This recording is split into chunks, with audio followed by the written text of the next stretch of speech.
प्रिय विद्यार्थियों, मैं doctor MZ Khan, associate professor in geography, government arts college Kota. आज हम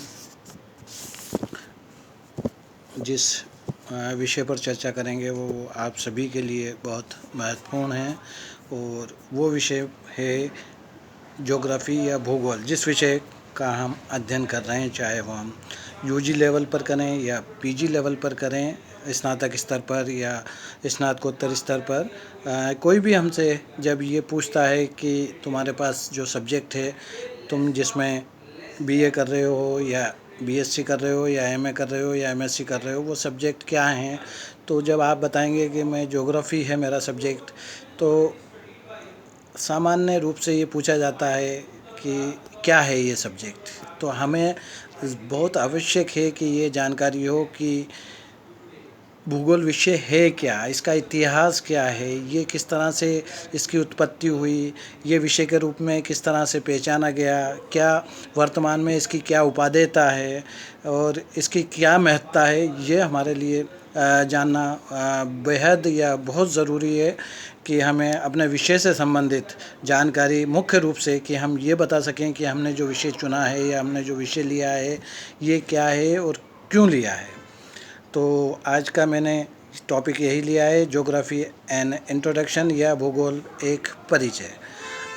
अगर हम इतिहास में जाएं तो ये कहा जा सकता है कि भूगोल का इतिहास एक बहुत ही लंबा इतिहास रहा है, बहुत काफ़ी पुराना इतिहास है इसका। ईसा से 3000 वर्ष से लेकर 1600 ईस्वी तक इसकी विकास की जो गति थी, क्योंकि प्रारंभिक काल था तो इसके विकास की गति जो है वो थोड़ी धीमी रही, किंतु 1600 से 1900 ईस्वी तक ऐसा माना जाता है कि इसका विषय का जो है प्रारंभिक काल में महत्वपूर्ण विकास हुआ। तो ये कह सकते हैं हम कि इसका इतिहास तो बहुत प्राचीन है।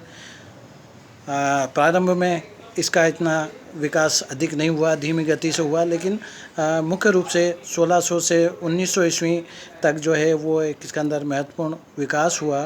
और 1900 के बाद विषय की महत्वपूर्ण प्रगति के कारण इसे एक वैज्ञानिक रूप भी मिला इस विषय को। अब हम एक वैज्ञानिक विषय के रूप में भूगोल को जानते हैं और सभी लोग जानते हैं इस रूप में। तो ये कहा जा सकता है कि सन 1900 के बाद विषय की महत्वपूर्ण प्रगति के कारण इसे एक वैज्ञानिक रूप दिया गया, या इसे हमें एक वैज्ञानिक विषय के रूप में मान्यता मिली। अगर गत एक शताब्दी की हम बात करें तो गत एक शताब्दी में ये कहा जा सकता है कि भूगोल विषय का जो है वो जो विकास है गत एक शताब्दी में बीते जो 5000 वर्षों का जो इतिहास है भूगोल का, उससे कई गुना अधिक हुआ है। लगातार विकास होने के कारण, विज्ञान और तकनीक के विकास के कारण, और अब हमारे भूगोल विषय में नए नए अनुसंधान होने के कारण, इसके ऊपर बहुत अधिक कार्य किए जाने के कारण ये कहा जा सकता है कि पिछले एक शताब्दी में जितना विकास भूगोल विषय का पिछले 5000 वर्षों में नहीं हुआ था, इसका विकास जो है वो कई गुना अधिक हुआ है पिछली एक शताब्दी में। अब अगर हम बात करें कि भूगोल शब्द की उत्पत्ति और इसका अर्थ क्या है, ये हमारे लिए जानना बेहद ज़रूरी है, या बहुत ज़रूरी है कि भूगोल शब्द का उत्पत्ति कैसे हुई और इसका अर्थ क्या है। तो ये कह सकते हैं हम कि ज्योग्राफी जो शब्द है वो यूनानी या ग्रीक भाषा के दो शब्दों से मिलकर इसकी उत्पत्ति हुई है, या ये बना है। जियो का अर्थ होता है अर्थ, या हिंदी में हम कहें पृथ्वी, और दूसरा शब्द था ग्राफिया, GRAPHIA, इसका अर्थ होता है इंग्लिश में टू एक्सप्लेन। तो हिंदी में इसे हम कहेंगे वर्णन करना।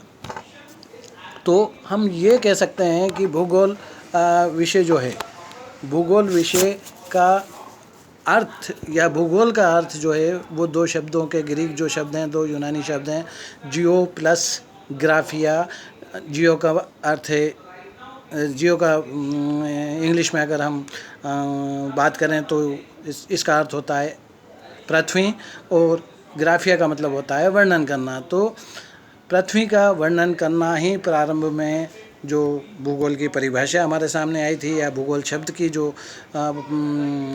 अर्थ हमारे सामने आया था वो था कि पृथ्वी का वर्णन करना, जो इसके प्रकार शाब्दिक अर्थ इसका कह सकते हैं कि पृथ्वी का वर्णन करना था।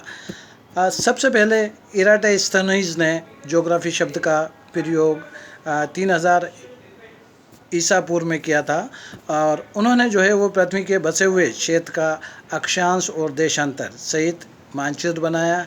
इसीलिए इनको इराटोस्थेनीज को भूगोल का पिता माना जाता है, फादर ऑफ ज्योग्राफी भी इनको कहा जाता है। तो ये भी एक महत्वपूर्ण चीज़ है कि इस शब्द का जो सबसे पहले जो ज्योग्राफी शब्द जो सबसे पहले काम में लिया वो इराटोस्थेनीज ने लिया और इसीलिए इन्होंने जो है वो पृथ्वी के बसे हुए जो क्षेत्र थे उनके अक्षांश देशांतर सहित मानचित्र भी बनाया और इसीलिए उन्हें हम भूगोल का पिता या फादर ऑफ ज्योग्राफी कहते हैं या उनको माना जाता है। भूगोल विषय की जो विचारधारा है उसमें समय समय में या समय के साथ मानव के परिवर्तनशील चिंतन के कारण परिवर्तन होता रहा है, परिवर्तन आते रहे हैं और भूगोल की जो वर्तमान परिभाषा है वो एक लंबे इतिहास की उपज है, ये हम कह सकते हैं। ये एक लंबे इतिहास की उपज है। भूगोल की जो वर्तमान परिभाषा है समय समय पर प्रारंभिक काल से लेकर फिर प्राचीन काल, मध्यकाल, पुनर्जागरण काल, मध्यकाल, पुनर्जागरण काल, आधुनिक काल और फिर वर्तमान में। अब इसका जैसे जैसे विषय का विकास होता गया तो इसका परिभाषा में भी और इसके विशेष क्षेत्र में भी परिवर्तन होता गया। भूगोल वर्तमान में एक सजीव या ऑर्गेनिक हम कहें या सक्रिय कहें, एक्टिव और जो है प्रगतिशील डायनेमिक विज्ञान है और जो एक अंतर विषयक इंटरडिसिप्लिनरी विषय है। ये सबसे महत्वपूर्ण भूगोल विषय की बात है। कई सारे हमारे देश के विश्वविद्यालयों में भूगोल विषय जो है वो, क्योंकि ये एक अंतर विषयक विषय है और एक वैज्ञानिक विषय के रूप में इसको मान्यता प्राप्त हुई है, तो अनेकों विश्वविद्यालयों में ये साइंस फैकल्टी के साथ पढ़ाया जाता है, उस विषय के रूप में इसको मान्यता प्राप्त है। तो वहाँ पर डिग्रियाँ BSc या MSc के रूप में प्राप्त होती हैं। तो ये साइंस के साथ भी इसका कई विश्वविद्यालयों में अध्ययन किया जाता है और डिग्री भी उनकी दी जाती है। तो ये एक बहुत महत्वपूर्ण विषय है। अगर भूगोल की हम परिभाषाओं की बात करें, क्योंकि भूगोल की जो परिभाषाएं हैं वो अलग अलग काल में, जैसा मैंने कहा है कि परिवर्तित होते रही हैं। जहाँ से प्रारंभ हुआ इसका वहाँ से लेकर और वर्तमान तक इसमें अनेक परिवर्तन, चाहे विषय की परिभाषा की बात करें हम भूगोल विषय की या हम इसके विषय क्षेत्र की बात करें, इन सब में महत्वपूर्ण परिवर्तन आया है। तो अगर हम अलग अलग काल में बात करें, चिरसम्मत काल जिसे कहते हैं या क्लासिकल पीरियड जिसे कहा जाता है, तो उस समय जो भूगोल की परिभाषा थी उसमें कहा जाता था कि भूगोल पृथ्वी तथा उसके विभिन्न भागों की विशेषताओं तथा उन पर रहने वाले मानव समुदाय का अध्ययन करता है। ये चिरसम्मत काल वाली भूगोल की परिभाषा थी या क्लासिकल जो पीरियड कहलाता है उस समय की परिभाषा थी। दूसरा काल के रूप में हम कह सकते हैं मध्यकाल या मिडाइवल पीरियड।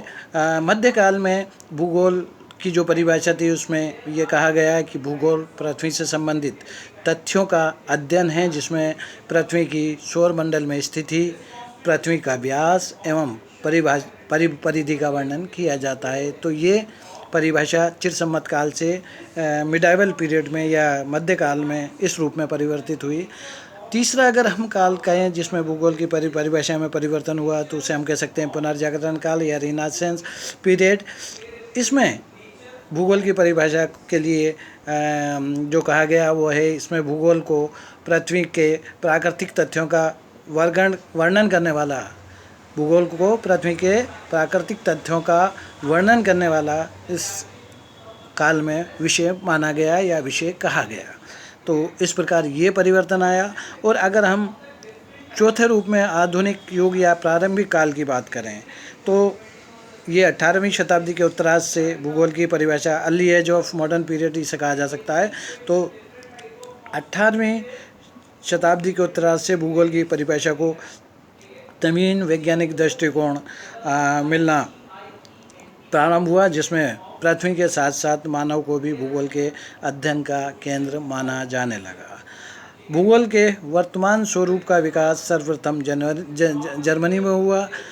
इसके पश्चात हम ये कह सकते हैं कि वर्तमान स्वरूप का जो विकास सर्वप्रथम जो जर्मनी में हुआ, उसके पश्चात जो अन्य देशों में वर्तमान जो भूगोल की हम बात करते हैं तो जर्मनी के बाद फ्रांस, ब्रिटेन, अमेरिका आदि ने महत्वपूर्ण, उनके वैज्ञानिकों ने या भूगोलवेत्ताओं ने भूगोल विषय के विकास में अपना बहुत महत्वपूर्ण योगदान दिया, ये कहा जा सकता है।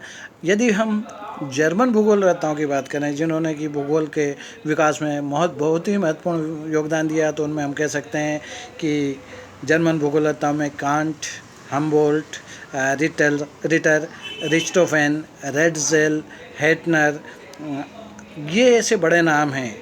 हाँ, कांट, हम्बोल्ट, रिटर, रेडज़ेल और रिच्टोफेन, और ये जो ये जो भूगोलवेत्ता हैं, इन्होंने भूगोल विषय में अपना इसके विकास में बहुत ही महत्वपूर्ण योगदान दिया इन जर्मन भूगोलवेत्ताओं ने, और ये बहुत बड़े विख्यात विद्वान थे, जो विख्यात भूगोलवेत्ता थे। इन विद्वानों ने 19वीं शताब्दी के अंत तक भूगोल को पृथ्वी तथा उसके विभिन्न भागों की घटनाओं व विशेषताओं का अध्ययन व व्याख्या करने वाला विषय बताया था। तो इन सभी विद्वानों ने कहा कि 19वीं शताब्दी के अंत तक की जो भूगोल को हम पृथ्वी तथा उसके विभिन्न भागों की घटनाओं और विशेषताओं का अध्ययन व्याख्या करने वाला विषय हम कह सकते हैं। ये एक महत्वपूर्ण बात इन जर्मन भूगोलवेत्ताओं ने हमारे सामने रखी या हमें इनके द्वारा बताई गई। उसके बाद हम कह सकते हैं पाँचवें भाग के रूप में, ये पाँचवें काल के रूप में हम कह सकते हैं, जो हमने 4 काल तक बताई, पाँचवा काल हम इसमें अंदर कह सकते हैं आधुनिक युग का उत्तरार्ध काल। आधुनिक युग को हम 2 भागों में, एक तो अर्ली पीरियड मान सकते हैं और ये दूसरा आधुनिक युग का उत्तरार्ध काल, जो वर्तमान समय की हम जब बात कर रहे हैं। तो पोस्ट मॉडर्न पीरियड की जब हम बात करें तो इसमें हम कह सकते हैं इस काल में Hettner, Richard Hartshorne, Wooldridge and East, Dudley Stamp, Carlo Sauer, Ackerman, Broek, Taaffe, Fielding आदि ने विषय को महत्वपूर्ण रूप से परिभाषित किया। अब इस पीरियड में, इस काल में इस विषय को एक नया रूप प्रदान किया, तो इनका बहुत बड़ा योगदान हम कह सकते हैं कि हमारे विषय के विकास में रहा है। सार रूप में या सारांश में हम कह सकते हैं कि इन्होंने भूगोल का एक अंतर विषयक विज्ञान के रूप में बताया कि ये एक इंटरडिसिप्लिनरी साइंस, जो साइंस का जो सब्जेक्ट है, ये भूतल का अध्ययन उसकी जटिलताओं को ध्यान में रखकर करता है। इनका कहना था कि इसमें हम भूतल का अध्ययन जो करते हैं उसकी जटिलताओं को ध्यान में रखकर करते हैं, और भूतल की विविधता व जटिलता ने मानव के साथ उसके संबंधों को जटिल बना दिया है और उसमें अनेक क्षेत्रीय विभिन्नताएं आ गई हैं, ये इनके द्वारा बताया गया। समय के साथ इन अंतर संबंधों में परिवर्तन हो रहे हैं और ये संबंध जो हैं वो गतिशील, बहुस्तरीय व परस्पर व्यापी हैं, ये भी इन्होंने बताया। इनके कारण मानव स्वयं अपने परिवेश का निर्माण करके सांस्कृतिक भूदृश्य का व्यापक विस्तार कर रहा है। इसी कारण भूगोल एक प्रगतिशील जो है वो विज्ञान बन गया है, ये कहा जा सकता है भूगोल विषय के रूप में। भूगोल वर्तमान में प्राकृतिक विज्ञान के साथ साथ सामाजिक विज्ञान भी है। दोनों रूपों में हम प्राकृतिक विज्ञान की बात करते हैं और सामाजिक विज्ञान की बात करते हैं। जो भूगोल विषय के बारे में जब हम बात करते हैं तो भूगोल में हम मानव वातावरण संबंधों के अध्ययन के साथ ही क्षेत्रीय विभिन्नताओं, एरियल डिफरेंशिएशन या एरियल वेरिएशंस, क्षेत्रीय भिन्नताओं, और अर्थात एक क्षेत्र दूसरे क्षेत्र, चाहे वो क्षेत्र देश के रूप में हो, चाहे प्रदेश के रूप में हो, चाहे क्षेत्र के रूप में हो, चाहे स्थान के रूप में हो, तो इसमें ये कहा जाता है कि एक क्षेत्र दूसरे क्षेत्र से किस प्रकार उसकी क्या समानताएं हैं और क्या विभिन्नताएं रखता है, इसका मुख्य रूप से भूगोल के अंतर्गत अध्ययन किया जाता है। ये विद्वानों द्वारा जो समय समय पर भूगोल की परिभाषा या विशेष क्षेत्र के बारे में बताया गया, इसके विकास के बारे में जो कार्य किया गया, तो इसमें हमारे विषय में बहुत महत्वपूर्ण परिवर्तन आया। तो ये भूगोल जो है ना केवल एक अंतर विषयक विषय है बल्कि एक अंतर विषयक विज्ञान भी वर्तमान में हम कह सकते हैं कि इस रूप में भी हम इसको देखते हैं और ये बहुत महत्वपूर्ण विषय है जिसका अध्ययन किया जाता है।